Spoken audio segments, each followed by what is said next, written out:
We have been in a fog, and as we've emerged, we see that the world has been pushed to the brink, and so have you. I'm Dr. David Orrs, I'm the Dr. DeFi, and I invite you on a journey with me, a course in a double major, one of health, one of wealth, and how the two interact. So, surprises of surprises, I was out with my grown children yesterday to celebrate their individual birthdays that are relatively in the same space of time. And they asked me what was new. And so I told them about my journey in the crypto space, the metaverse, and the blockchain. Well, I didn't know this, but they had already been dabbling in this, at least from an education point of view, but if not from an actual practical point of view. It turns out that my son, in 2012, actually mined some Bitcoin. And he said he had accumulated one or two at the time. He has since lost track of it all. I guess the laptop or whatever he was using, the hard drive, he made nothing of it. He thought it was a cool thing to do. He never told me anything about it, and he tells me that the value was only a couple of dollars at the time. I'm not sure if he's read that correctly. But that was quite a shock to me. And it was quite a shock to my children that I was involved in any of this space.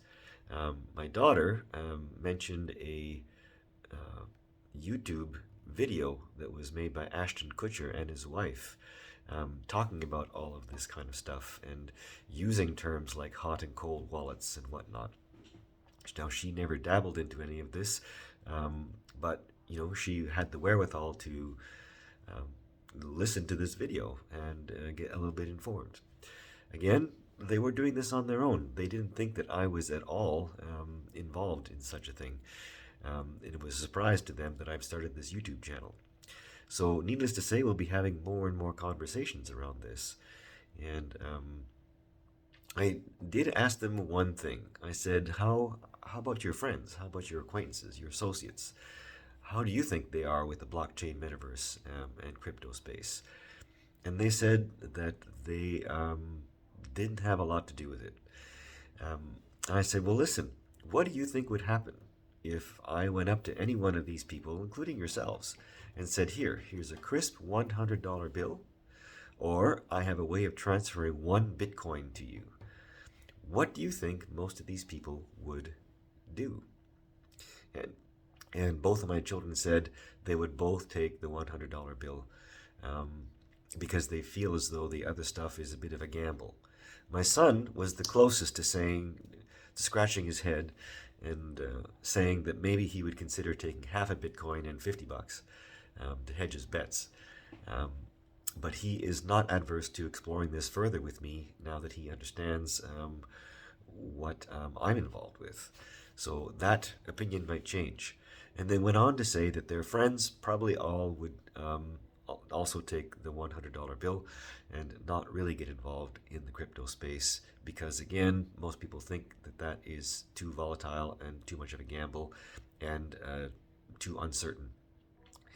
They went on as far to say that some people consider this space sort of a space of darkness or criminal activity. So there's a lot of education that's needed. I did give them a bit of a lowdown on some of the communities that I've seen in interviews, the founders of certain projects, and how altruistic all these people were, and that gave my children a glimmer of hope. So let's continue that conversation with them. I'll keep you updated.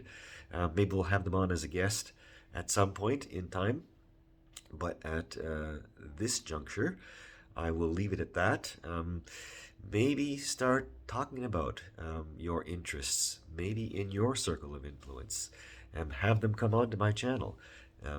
Have them look at the previous videos that I've done to try and normalize the space, to try and bring the space a little bit more relevant to everybody. You'd be surprised, just like I was. I thought I knew my kids and what they'd been up to. Maybe you'll see what your circle of influence has been up to as well. All right, we'll catch you on the next one.